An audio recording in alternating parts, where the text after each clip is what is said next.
అందరికీ నమస్కారం. Welcome to icon politics. నమస్కారం రాజేష్ గారు. నమస్కారం. సార్, కొంతమంది సైకోలు ఉంటారు. వాళ్ళు అప్పుడప్పుడు వాళ్ళ సైకోజన్ ప్రదర్శిస్తూ ఉంటారు. కానీ వాళ్ళ సమాజంలో ఉన్నత స్థానాల్లో కూడా ఉంటారు. అందుకు ఒక ఎగ్జాంపులే ఆ, నన్ను చూస్తే మాఫియా కూడా వణికిపోద్ది. ముంబైలో మాఫియా నన్ను చూసి మలేరియా వస్తే క్యా కరేగా అని చెప్పేసి డైలాగులు కొట్టిన బ్యాచ్ కొంతమంది ఉంటారు. చంద్రబాబు నాయుడు గారు అరెస్ట్ అయితే ఆ రాజమండ్రి ఆయన ఉన్న జైలు మీద సెల్ఫీ దిగేసి he inside me out side అని చెప్పేసి పెట్టారు. అంత సైకోజం చూపించిన రామ్ గోపాల్ వర్మ ఇప్పుడు పారిపోయాడు. ఏదో కొంతమంది హీరోల సరసన ఆ, దాక్కునేసి ఆ, దాక్కుంటానని చెప్పేసి తెలుస్తుంది. ఇప్పుడు ప్రస్తుతం జరుగుతున్న టాపిక్ ఏంటంటే, ట్రెండింగ్ లో ఉన్నది ఏంటంటే, 1,00,000 మంది రాష్ట్ర యువత రెడీగా ఉన్నారంట. ఆయన ఏ జైల్లో పెడితే ఆ జైలు ముందు సెల్ఫీ దిగడానికి రెడీగా ఉన్నారంట. వాళ్ళు పెడుతున్న ట్యాగ్ లైన్ ఏంటంటే, వి అవుట్ సైడ్ హీ ఇన్సైడ్ అని చెప్పేసి పెడదామని చెప్పేసి వాళ్ళు ట్యాగ్ కూడా రెడీ చేసుకునేసి సెల్ఫీ కోసం వెయిట్ చేస్తున్నారు, వాళ్ళ మొబైల్లో ఛార్జింగ్ పెట్టుకునేసి. ఏంటి, ఎప్పుడు జరగబోతుంది ఇది? మీ విశ్లేషణ చెప్పండి సార్. వర్త్ వర్మ వర్త్ అనొచ్చా? తెలుగు సినిమా ఇండస్ట్రీ చాలా మంది దర్శకులను చూసింది. దాదాపుగా ఎప్పుడో 10-15 సంవత్సరాల క్రితమే తెలుగు సినిమా వజ్రోత్సవం జరిగింది. 70 సంవత్సరాలు కాలం పూర్తి చేసుకున్నందుకు. ఇవాళ 100 సంవత్సరాల కాలం కూడా పూర్తవుతున్నట్టుంది. తెలుగు సినిమా మొట్టమొదట టాకీ సినిమా రిలీజ్ అయ్యి, మూకీ సినిమా మొట్టమొదటి రిలీజ్ అయ్యి 100 సంవత్సరాలు కూడా దాటుతున్నట్టుంది. మరి ఎంతమంది దిగ్గజ దర్శకుల్ని తెలుగు సినిమా చూస్తుంటది. అటువంటి తెలుగు సినిమా ఇండస్ట్రీలో ఒకనాడు ఒక ట్రెండ్ సెట్టర్ గా ప్రజల అభిమానం చూరగొన్న రామ్ గోపాల్ వర్మ ఒక మూవీ మేకర్ గా అతన్ని ప్రజలు ఆదరించారు. అతని సినిమాల్ని ఘన విజయం సాధించేలా వీక్షించారు. కానీ ఆ ప్రజల నుంచి దక్కుతున్న అభిమానాన్ని, ఆ గుర్తింపుని, ఆ గౌరవాన్ని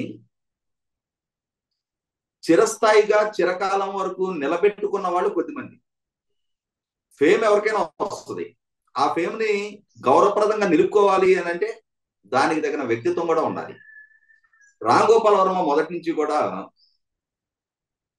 తన దగ్గర క్రియేటివిటీ తగ్గిన సందర్భంగా ఒకనాటిలాగా ప్రజలు ఆదరణ చూరగొనే సినిమాలు తీయలేకపోతున్న నేపథ్యంలో తాను తీసే ప్రతి చెత్తని ప్రమోట్ చేసుకోవడం కోసం వివాదాన్ని ఒక మార్గంగా ఎంచుకుంటూ వచ్చాడు.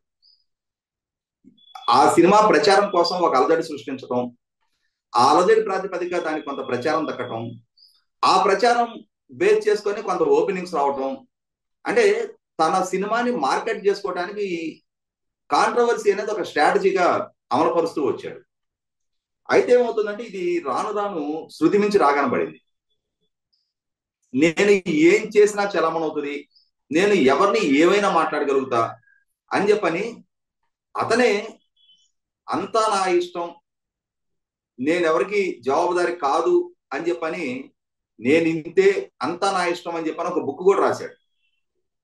మరి తనకు తను రాశాడా ఎవరితోనో రాయించాడో తెలియదు, కానీ చాలా ఇంటర్వ్యూలో కూడా ఎస్, నేను మూవీ మేకర్ని, నా మనసుకి నచ్చిన సబ్జెక్టుని నేను తీస్తా, సామాజిక బాధ్యత, సామాజిక స్పృహ వీటిని కలిగి ఉండటానికి నేనేం సంఘ సంస్కర్తను కాదు, నేను చేసేది వ్యాపారం, వ్యాపార దృక్పథంతో ఆలోచిస్తా, నేను నా మూవీ కమర్షియల్ వైబిలిటీ గురించే నేను ప్రాధాన్యత ఇస్తా అంటే ఇక్కడ తనని తాను ఒక పూర్తి స్థాయి కమర్షియల్ వ్యక్తిగానే తాను పోర్ట్రేట్ చేసుకుంటూ వచ్చాడు తప్ప తన చర్యల వల్ల, తన మాటల వల్ల సమాజంలో ఎదురుగాబోయే పరిస్థితులు, పరిణామాల పట్ల కొద్దిపాటి బాధ్యత కూడా ఏ స్టేజ్ అతను వ్యక్తం చేయలే.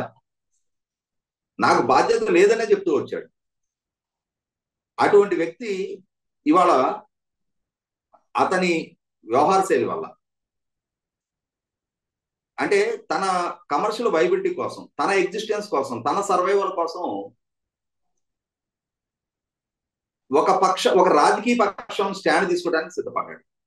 అంటే వాళ్ళ రాజకీయ ఎజెండా అమలుపరచడం కోసం తాను మూవీ మేకర్ గా అవతారం ఎత్తాలని చెప్పని నిర్ణయించుకున్నాడు. అంటే అతన్ని వేరే అంటే సినిమాల దర్శకుడిగా అతన్ని ఎవరు అవకాశాలు ఇవ్వట్లేదు కాబట్టి ఒక అవుట్డేటెడ్ వ్యక్తిగా మిగిలిపోయిన నేపథ్యంలో తనకున్న మూవీ మేకర్ అనే గుర్తింపుని అమ్ముకోవడానికి సిద్ధపడ్డాడు.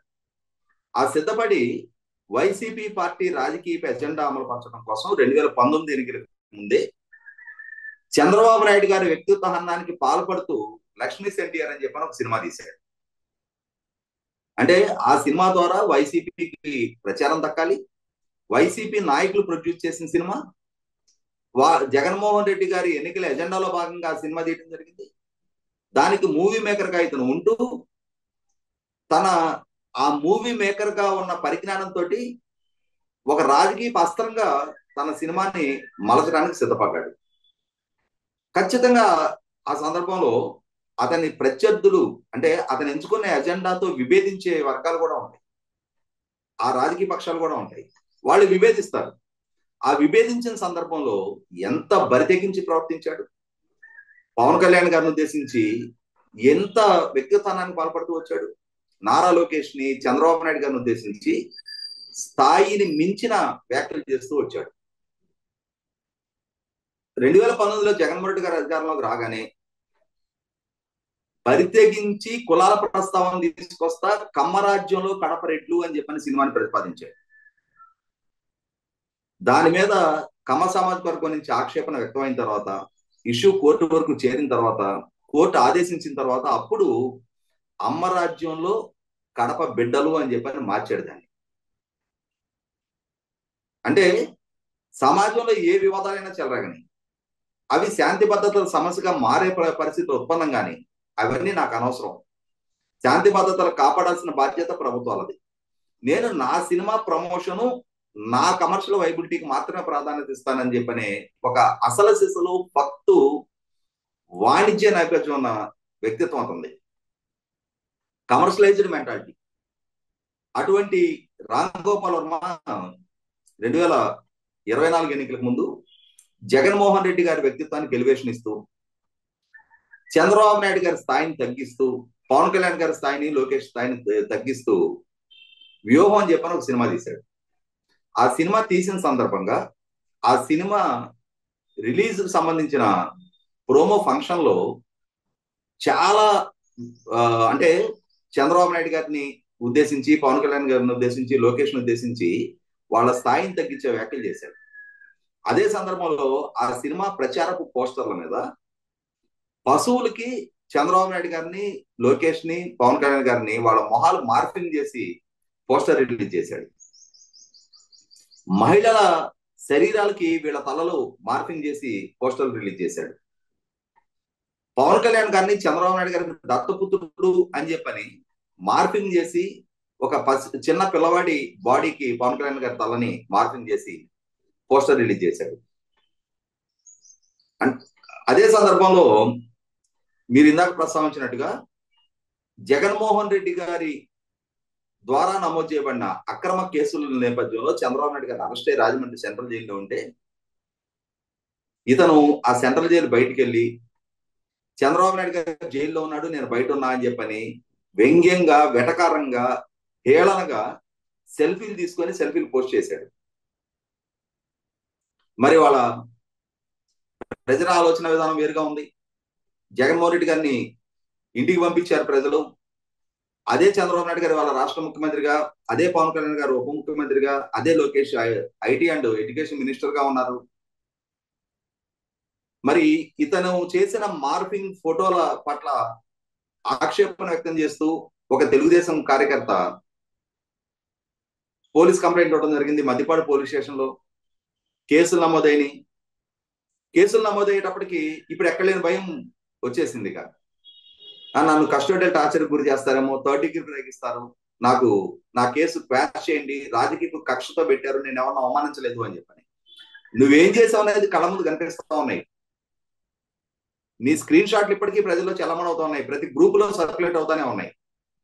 బరితెగించి ప్రవర్తించి ఇవాళ మరి ఆ రోజు సెల్ఫీలు తీసుకుని విర్రవీగిన నువ్వు ఇవాళ సమస్య నీ దాకా వచ్చేటప్పటికి, నువ్వు విచారణ ఎదుర్కోవాల్సి వచ్చేటప్పటికి పోలీసుల నుంచి ఒక తప్పించుకెళ్ళిపోయిన ఒక కేడీ లాగా, ఒక పిక్ పాకెటర్ లాగా జేబు కొట్టేవాడిని పట్టుకుపోతాడు, పారిపోతాడు.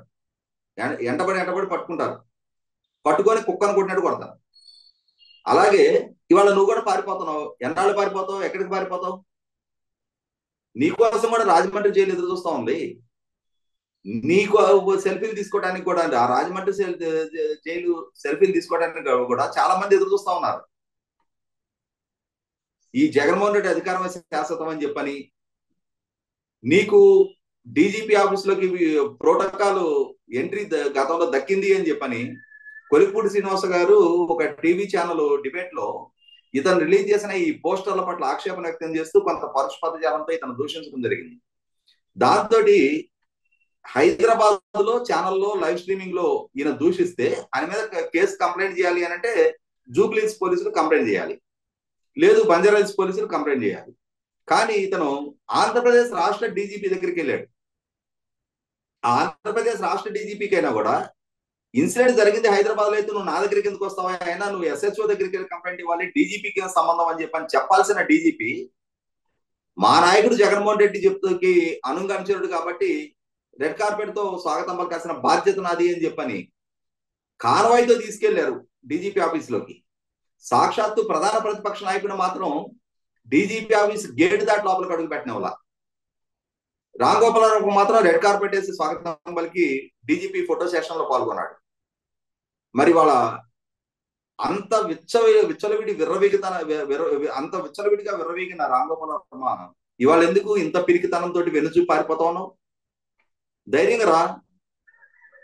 వారం రోజులు గడువు కావాలి, 4 రోజులు గడువు కావాలి, నేను షూటింగ్ లో ఉన్నా. ఎక్కడ ఏం సినిమా తీస్తున్నావు నువ్వు షూటింగ్ లో? అసలు నీకు ఏం సినిమాలు ఉన్నాయి నీ చేతిలో?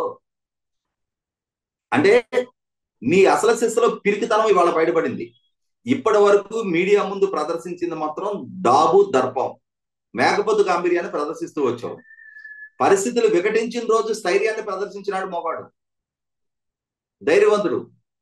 నీ దగ్గర ఆ ధైర్యం ఏ స్టేజ్ లో కూడా లేదనేది వాళ్ళ నీకు నువ్వే రుజువు చేసుకున్నావు.